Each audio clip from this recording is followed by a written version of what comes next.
This week in Parshas Mitzorah, the laws which pertain to the leper.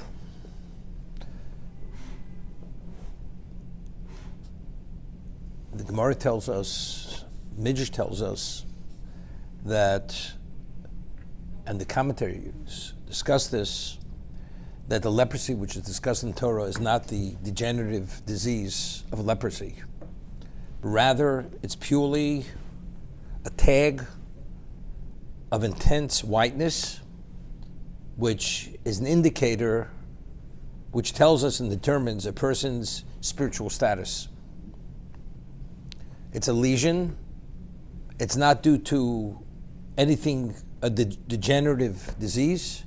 Rather, it's a tag. And what is it? Why does it happen? That if a person speaks Lashon Hara, speaks ill, negatively, where it has no constructive value about another person, and he reaches a point where he's crossed that line too many times, this intense whiteness appears on some part of his body. It can be on his hands, any part of the body, even his beard area, his hair area. Each one has different criteria which have to be met to determine that it is definitely a confirmation that he is contaminated. And a person who assumes the status of a leper, a mitzorah, a halachic leper, he must go out of all three camps. And Torah says, Bodod Yeshev. He remains there, the equivalent of solitary confinement. Not that he's incarcerated, but nobody's permitted to be associated with him. Why? So Chazal tell us, just as his gossip separated between husband and wife, friend and fellow, as a result of his negative, destructive type of talk, so too, we don't want him to be associated with anyone. Let him be all by himself, as he destroyed relationships due to his ill speech. He will be treated in a similar way. Therefore, Bodod Yeshiv V'chutz Lamachne. He's by himself. We find that if the lesion which develops is questionable, the Torah says V'yizkir Cohen. The Cohen puts him into quarantine and solitude for a week and sees what happens. And if it's determined after a week that it's not a leprous lesion, the Torah says he's pure, but he has to go to the mikveh, has to immerse himself, and his clothing are also contaminated. So the obvious question is, if in fact it's been determined that it's not a leprous lesion, so why is it contaminated? But yet it says that because he was quarantined and he was in this questionable state, therefore he assumes a level of contamination, although he's not sent out of the three camps, but he's contaminated, and not only is his body contaminated, even his clothing he wears are also contaminated. The question is why? The only way a person could become a leper in terms of its contamination needs the pronouncement of the Cohen. And once the Cohen pronounces him as contaminated, he's contaminated. Even after he recovers and it heals, he needs the pronouncement of the Cohen, Torah, that he's pure, and only then is he permitted to re-enter into the camp. Only through the pronouncement of the Cohen, either way. Now the question is, why? A person comes in contact with the dead, he's contaminated. A person comes in contact with the carcass of an animal, he's contaminated. So factually, if the lesion itself is the basis for the contaminated state, what do we need the pronouncement of the Kohen? No, if he has it, he's tamei. If it somehow fades and he recovers, he's no longer tamei. Why is everything determined by the Kohen himself? Now it's interesting. There's always a question of the death penalty within civil law.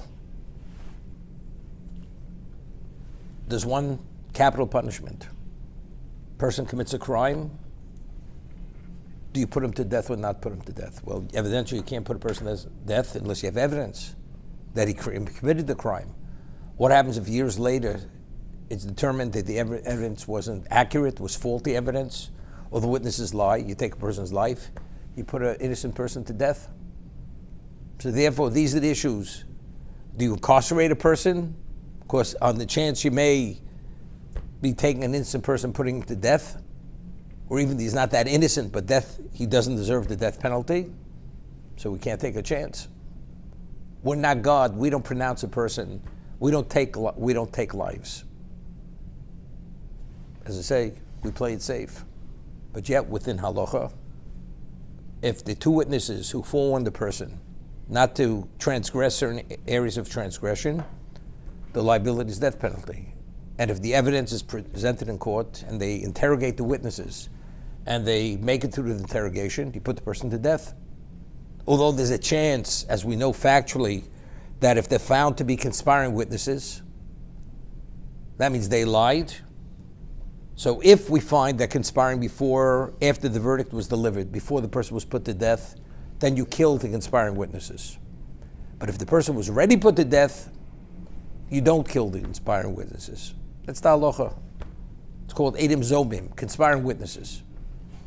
So you see, even after you put them through this interrogation to determine that the evidence is authentic and accurate, nevertheless, there's a chance you're putting an innocent man to death. As we see, the man didn't deserve to be put to death, but yet the Torah says you put him to death. You don't have to be concerned. The Rambam, the Torah speaks about a false prophet. A prophet who comes and he performs a miracle and he forecasts the future.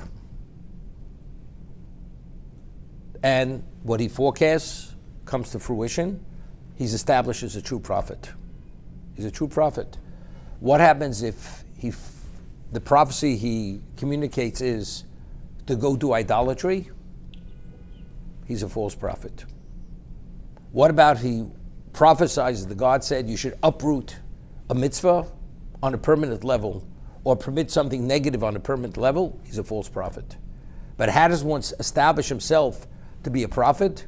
He has to perform a revealed miracle.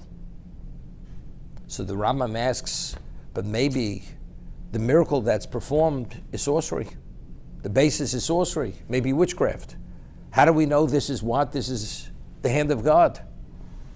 So the Rambam says it's no worse than the testimony of witnesses. If two witnesses testify that somebody committed murder, he's put to death. But maybe the witnesses are lying. Maybe they contrived it. The answer is, the Torah says, you believe two witnesses. Regardless, the Torah says, if man comes and he performs a miracle, one doesn't attribute it to sorcery. You take it face value, and he's established as a true prophet. These are the words of Rambam. But the witness may be lying. Torah says you believe witnesses, but they may be lying. So if there's a chance they may be lying, so how do you believe them? If there's that Torah says you believe them. You accept, as long as they meet the criteria of what testimony is, you accept them as fact. It's irrefutable evidence. Now, the Gemara tells us that, cites a verse, Elokim nitzav b'askel, that a bezdin, a rabbinic court, where the judges meet all the criteria they're qualified to sit in judgment, they have the ordination from Moshe Rabbeinu. They're called smuchim, mumchim, experts. And you have a court of 23. And they follow all the protocols of the court. Elokim nitzav b'askel. When they convene, they're not subject to human error. They see through God's eyes. God convenes with that court. So therefore their verdict is correct. So the obvious question is, but if the man is found to be innocent of the crime because they found the witnesses to be conspiring. But if they saw through God's eyes, how's it possible that the verdict was correct or incorrect? How did you find the witness to be conspiring? Evidently, they were misled. It was faulty evidence. So how does the Torah allow you to take an innocent life? The answer is very simple. It's not an innocent life. The man deserves to die. How is the man dying? Through the process of testimony. But it doesn't have to be necessary for this crime. Even if the witnesses are found to be conspiring, what was the basis for the verdict? Elokim nitzav b'das keil. God convenes with the court. So what was the decision? What was the verdict? Death penalty. What happens if a person's traveling and he's killed in an accident? Why did he die? Because God wanted him to die, otherwise he wouldn't have died. The Gemara tells us that although today we don't have the 4 death penalties in terms of implemented by the court, but we have the application of the 4 death penalties. For instance, if a person is liable for stoning, and in the ancient days in the Beis Din, how did they stone a person? They would take an elevated location, the equivalent of his height. He would stand, they would tie his hands and feet, and they would push him off, and he would break his neck. That was stoning. So what is stoning? If a person is liable for stoning, he'll fall off a roof and fall to his death. Or he'll be attacked by a lion, because when the lion attacks its prey, it's with such force, it slams the person into the ground, the person breaks his neck, and the person dies instantaneously. If a person is liable for strangulation, how does he die? Drowning. That's asphyxiation. That's strangulation. By fire, smoke inhalation.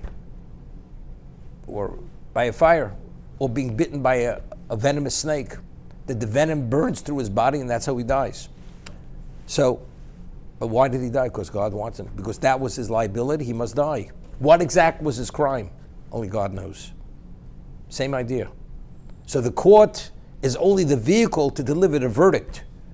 He deserves to die. Is he necessarily dying for this crime? Probably yes, but maybe not. But one thing for sure, if the court met all the criteria of what a court is, he deserved to die. As he died, as he was put to death. Now, Chazal tell us that Mitzor Choshev Kemes, that a leper is considered like a dead man.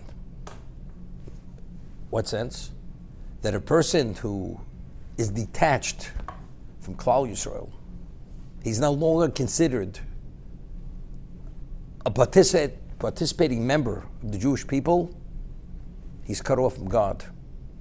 We find, I said this many times, whenever the Torah speaks of koris, spiritual excision, if one eats on Yom Kippur, he's liable for spiritual excision. If one eats chaylev, that's the fat of a kosher animal which is located in a certain location, he's liable for koris. And there are certain incestuous relationships. The liability is koris. What does the Torah say? You're cut off from your people. You were cut off from the Jewish people. But if spiritual excision is you're excised from God, that should say you're cut off from God. What does it say? Israel, from the Jewish people, or me'ameho? So we explained that God has no relationships with individuals as individuals. HaKadosh Baruch Hu has relationships with Klal Yisrael. If you're a member of Klal Yisrael, he has a relationship with you. But if you should be removed from the Jewish people, you're excised from the Jewish people, then God has no relationship with you. So in fact, you're excised from God. So if we say, if it's pronounced to be a leper, he goes out of the 3 camps, and Bodad Yeshev, and he's there in solitary confinement. Disassociates, not associated with anyone. So what is he? He's cut off from the Jewish people. So what is that? It's equivalent of death. Because Rishoim b'chayim kruyim mesim. A Rasha, even in his lifetime, he's called mes. He's like a nun. Why?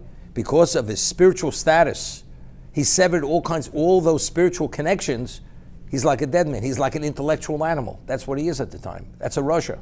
So the seriousness of Mitzorah, that it's so serious, the Torah says you must go out of all the camps. That means we use the word pariah, but this pariah is what? You cut off. As a result of that, Mitzorah Choshev Kemes, that's the equivalent of a dead person.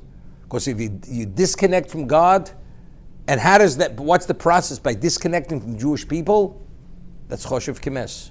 Now, who has the ability to make a now? What's the law? If a person commits murder, witnesses testify, but the court didn't yet render the verdict, and somebody goes and kills this person who would have been determined to be guilty, and he's forewarned and they killed that person, but the verdict hadn't yet been pronounced, he's liable for the death penalty. He's liable for the death penalty. Why? He's a viable human being. Just because he's liable for the death penalty, you have no right to kill him. What happens if the court already gave the verdict? He must be stoned, whatever the death penalty may be. And he's on his way to be killed. And somebody goes and says, I will kill him. And he's forewarned and he kills that person. He's not liable for the death penalty. Why? Because the Gemara says that's called Gavra Katila. He's a person who's already considered like a living dead man. He's a dead man. He killed the person that he was already pronounced dead. Now we have to go through the procedure of taking his life. Therefore, there's no liability.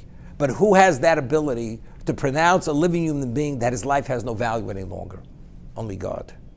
The court is the vehicle through which God makes that pronouncement. The Cohen being chosen by God as the officiant, through his pronouncement, he's pronounced Tomei. That pronouncement, contamination, means he must go outside of all three camps. All three camps, that means spiritually he's cut off from the Jewish people. But only the Cohen is qualified because of who he is to make that pronouncement.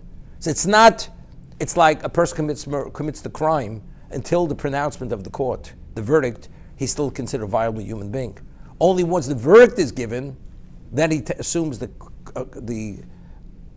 classification as Gavra Katila, as a dead man. He's viable, but once he has the pronouncement, which is God's pronouncement, the Cohen is only the vehicle through which he pronounces him at that. Therefore, there is Choshev Kemes. So it's not the lesion, it's the pronouncement, because that's God's pronouncement.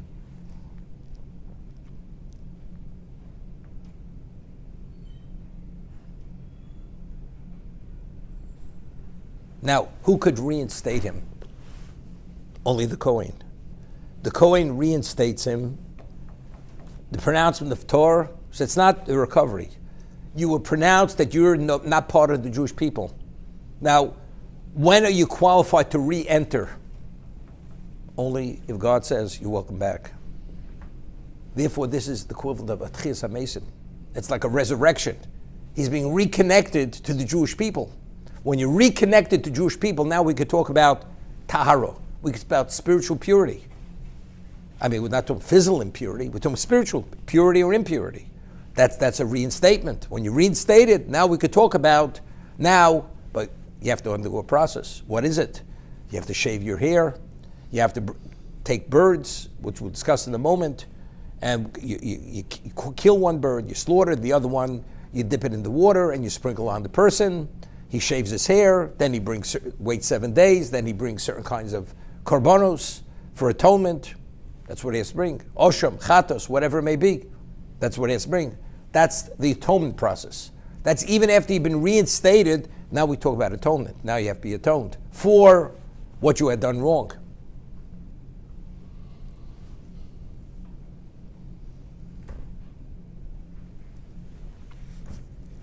We had said that the leprosy, which the Torah discusses, is not the degenerative disease.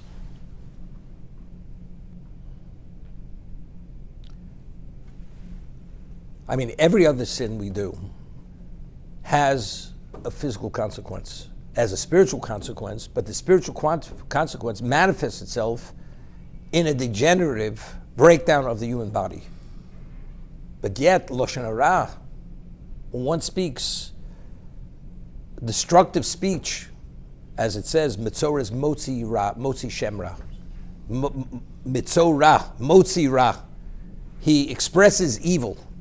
He's a perpetrator of evil by speaking gossip. That's Mitzorah.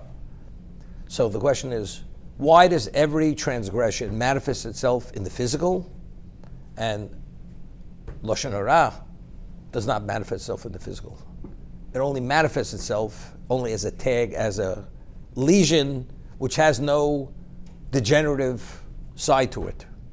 It doesn't in any way cause the person to regress in his health.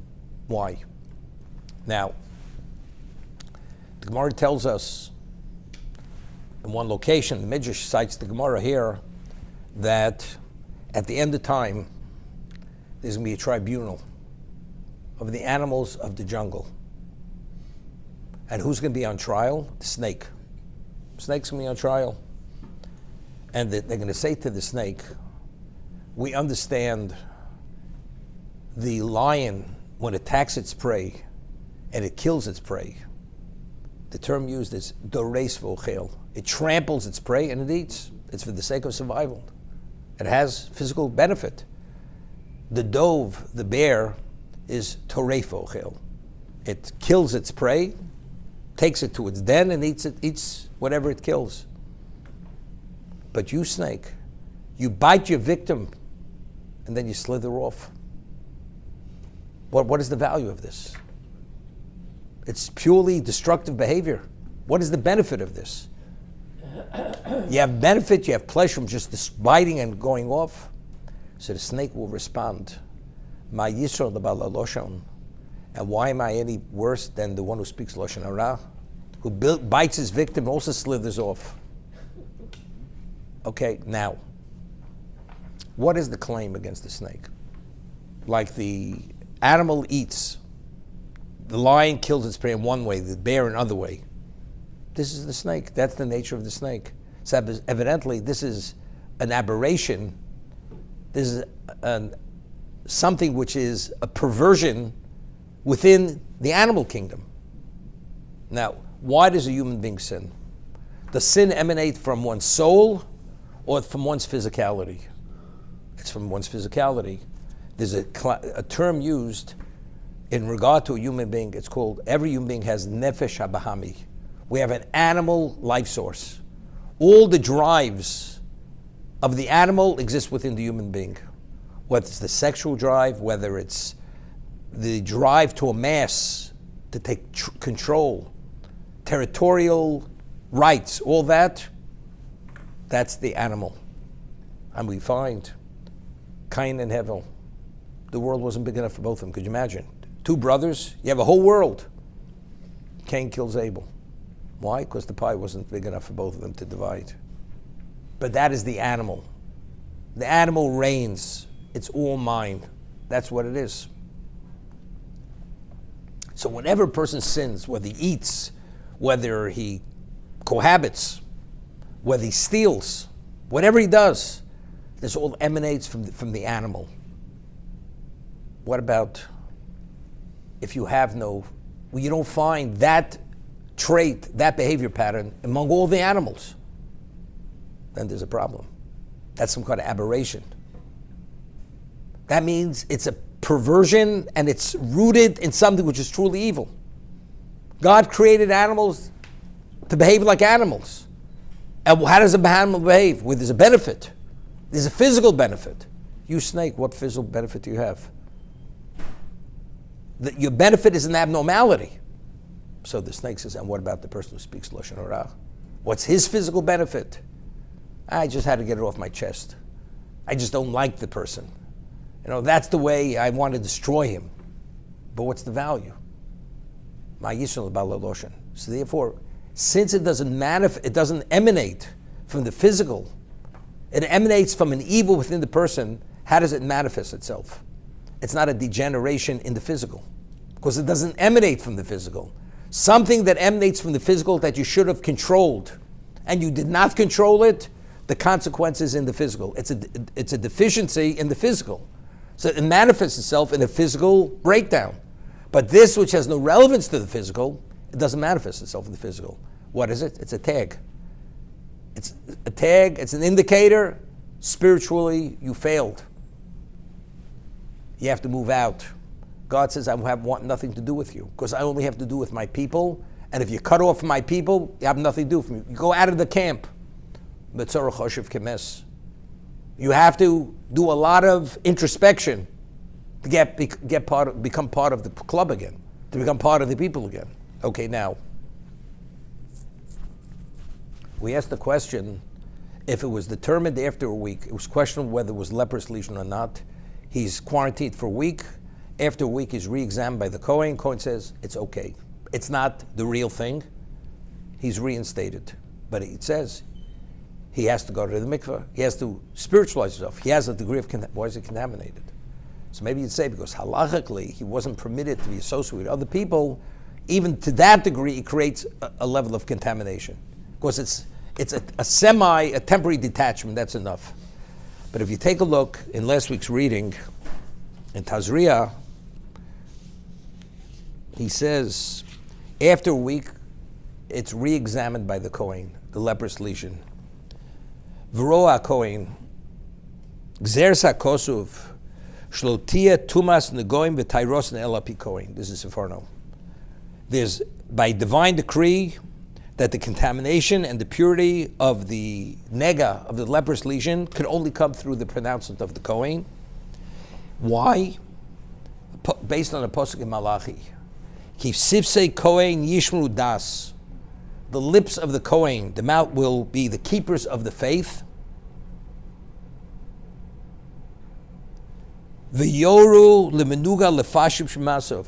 Since he's the keeper of the faith, it's his responsibility to advise the one who has the leprosy to introspect. He advises him to introspect, v'yispal atzmo, and he encourages him, you have to pray for yourself. You have to pray for recovery. This is not happening by itself. Unless God intervenes, you're not recovering from this. V'yispal gama Kohen olav. And not only should you pray for yourself, the Kohen says, I will pray for you. Because the Kohen is the intermediary between Klal Yisrael and Hashem. He brings the korban, he brings kapora. So firstly, he advises him how to introspect, how to do tshuva, to pray for himself, and he says, I will also pray. Therefore, the Kohen, that's Varoa Kohen. So let's talk. Person has this leprous lesion, but it doesn't make the full grade of what a lesion is. Quarantines him for a week. Now what happened? Person speaks Lashon Hara once, he doesn't become a leper. He has to cross the line many times. And when he's reached the maximum, Hashem says, I've had enough. Okay? You get the tag. Tag means you're out. What about, he's a borderline case. So when he was quarantined for a week, what was he doing in quarantine? When he was in quarantine? He introspected. Meaning if he wouldn't have introspected, that lesion would have become a full-blown leprous lesion. So why did it not?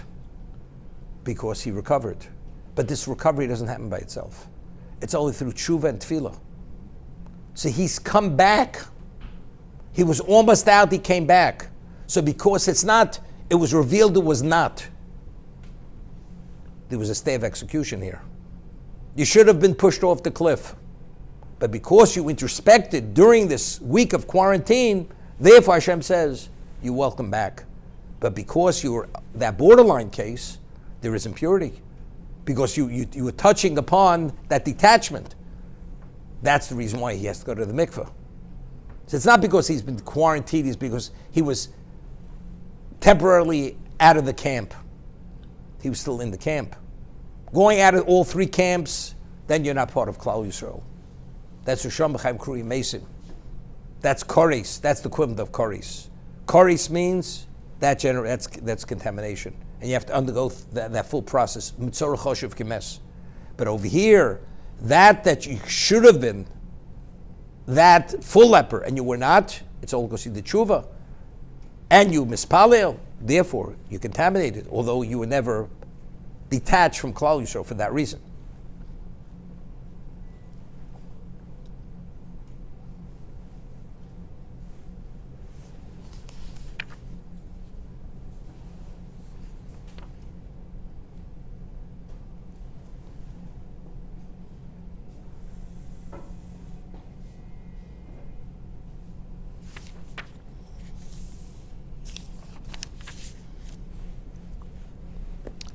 Torah tells us that when the leper realizes that the lesion healed, it says, V'huv al Cohen. He's brought to the Cohen. The Yotza Cohen al Mechutz Lamachne. The Cohen has to go outside of the camps. V'roa Cohen, v'hine nirpa hanega, v'hine nirpa nega hatzoros. He sees that the leprous lesion was healed, min hatzorua.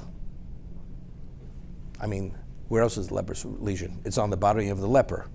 But it says the Kohen saw that the leprous lesion was healed from the leper. Seems to be totally superfluous. Say, he sees the leprous lesion was healed. What does it mean, minat tzarua?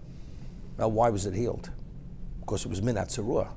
That because the leper followed the protocol that he was supposed to introspect, to do tshuva, and to be mispalel, so he understands now he's nirpa.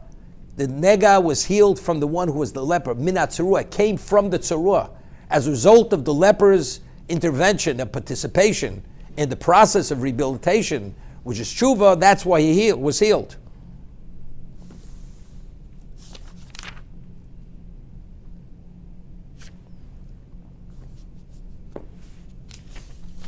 V'tziva Kohen v'lokach lemitar shtei tziporim. He gives the order, they take 2 birds for the leper, for the one who's going to...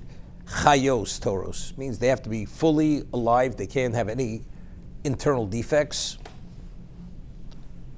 And why do you take birds? So Rashi explains, Lefisha negoim bon al loshen hara, shumase pitputei dvorim. It's as a result of pitputei dvorim, chirpings.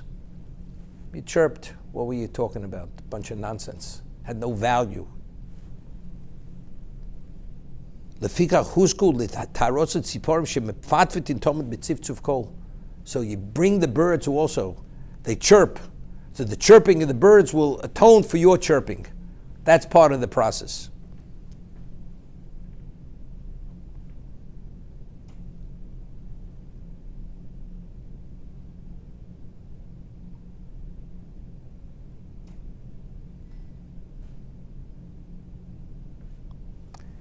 It's interesting. There's a famous medrash in Echo that the 2 great Gentile philosophers, the nations of the world came to them and said, how do we destroy the Jewish people? How do we destroy them? See, they said, when Yitzchak had said to Yaakov, Akol kol Yaakov, Yidayim de Yosef, the voice is the voice of Jacob, and the hands of Esau. What he said was that if the voice is the voice of Jacob, then the hands will not be the hands of Esau. But if the voice is not the voice if we don't hear the voice of Yaakov, which I'll tell you what the Medrash says in a moment, then the hands will be the hands of Esau. Then we will be vulnerable to be destroyed by Esau. So he says, go to the Bati Knesios and go to the Bati Medrashos. Go to the synagogues and go to the study halls. If you're in the shuls, that's where they had the elementary schools. If you hear the chirpings of the children studying Torah, and you hear the sound of Torah in the study halls, then Ein Hayadayim B'dei Yosef. You cannot touch them. But if you go there and you don't hear the chirpings of the children studying Torah, and the voice of the adults studying Torah, then the Yadayim will be the Yadayim Esav. Then the hands will be the hands of Esav. That's what they answered him. It uses the same term, tziftzuf kol, the tziftzuf. The birds, mefatfin tomid b'tziftzuf kol, they're always chirping with the voice. So, now, why was a person endowed with the power of speech? We became nefesh chayo. Adam, when he was infused with the soul, he became nefesh chayo. So the famous Targum Onkelos is nefesh ruach memalo, a speaking species. Speech is a direct outgrowth of being infused with a neshama, with the soul. Now, why was a person infused with the soul? Evidently, because the whole idea is to have a relationship with God. Otherwise, you could be an intellectual animal. You don't have a relationship with God. Now, what was the objective of creation? The study of Torah. Bereshis bara Elokim Yisrael v'Soretz, b'shul Torah shenikus reishis, b'shul Yisrael shenikus reishis. So what is the objective of the Jew? To study Torah and to live by the Torah. So the power of speech was endowed to the Jew or to humanity for what reason? Because originally, if Adam wouldn't have eaten of Eitz Hadas, all humanity would have been the chosen people. It's only because they failed. Now you have to make the grade to be chosen as the chosen people. Avram Avinu and Yitzchak and Yaakov, they were the ones who were filtered out of humanity. They are the chosen people. So now, what is the value of their ability to speak, of that voice? Chaim hin motzeim. It brings life to those who enunciate it with their mouths. When you study Torah and you verbalize it, that's Chaim hin motzeim. That's what it is. So instead of using that voice to bring about the ultimate level, what did you use it for? To chirp like a bird. Nonsense. Destructive. Know something? We start the process, even after you're introspected, after you did tshuva, to reinstate you, you have to bring birds. Birds chirp. What is the value of that chirping? Has no value. So it's a lesson. Because you expended your power of speech in a context, not only did it have no value, it had destructive value. Now we're starting the rehabilitation. This is the comeback. You bring two birds. Eitz erez u'shnei tolas ve'ezov. You take a piece of cedar wood. The cedar tree is a majestic tree. What is majestic? It's gaiva. Arrogance. Chofetz Chaim writes that a person who speaks Lashon Hara is in violation of gaiva, of being prideful, arrogant. Why? Evidently, if you're pointing at somebody else's failings, that means you must be above reproach. You must be so perfect. Because if a person will realize his own personal failings, you'd have no time to focus on anybody else's failings. So what is it? It's arrogance. It's arrogance. So why did you speak Lashon Hara? Why did you think you were in a position you could pass judgment on other people and be this holier than thou persona? It's gaiva. That's what the cedar wood represents. And you take Shni Tolas ve'ezov. Mata konosov yisrape. What is the solution to be healed? Yashbel atzmo megavoso. To lower yourself. Humble yourself from that arrogance. Kitolas kezov, like a worm.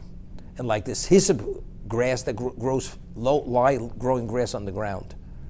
That's the only way that you're able to what? To recover from this illness, from the spiritual illness, which is called pride.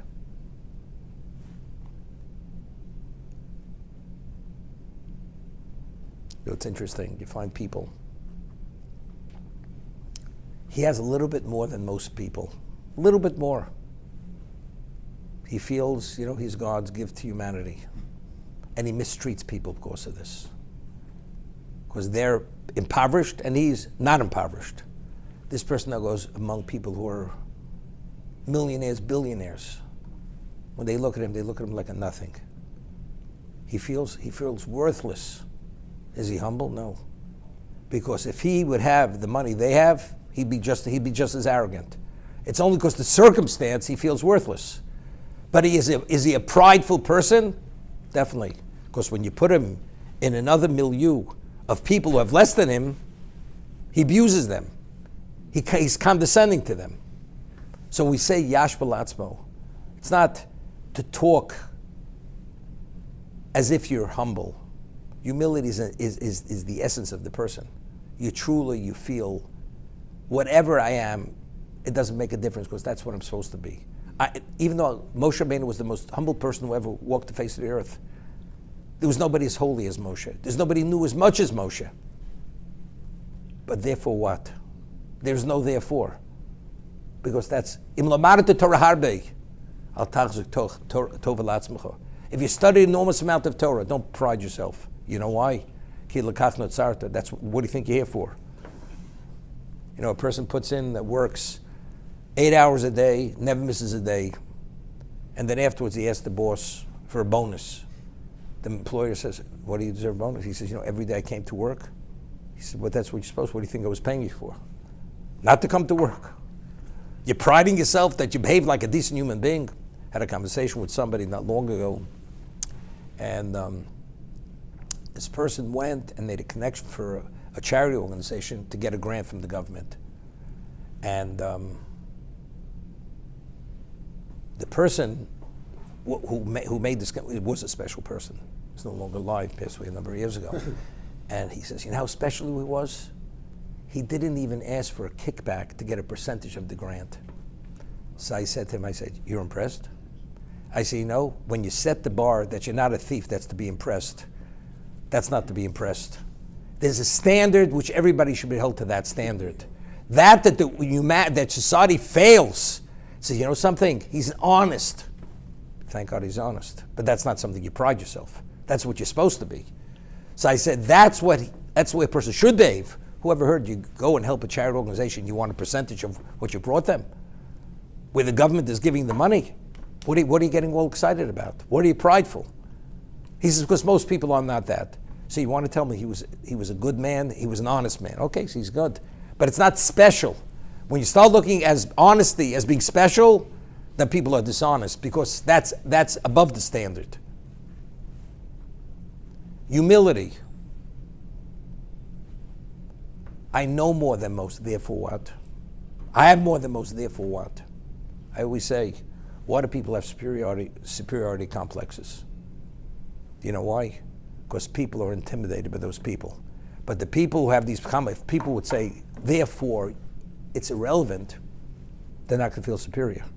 It's only because people play into that. And they're caught up in that.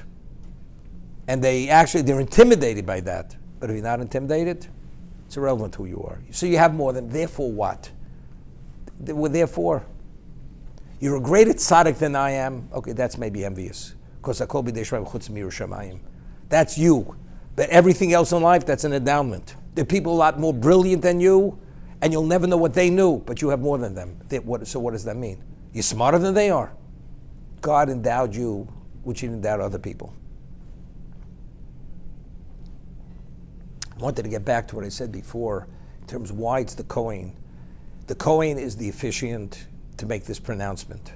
The court is the representation of God to issue the verdict.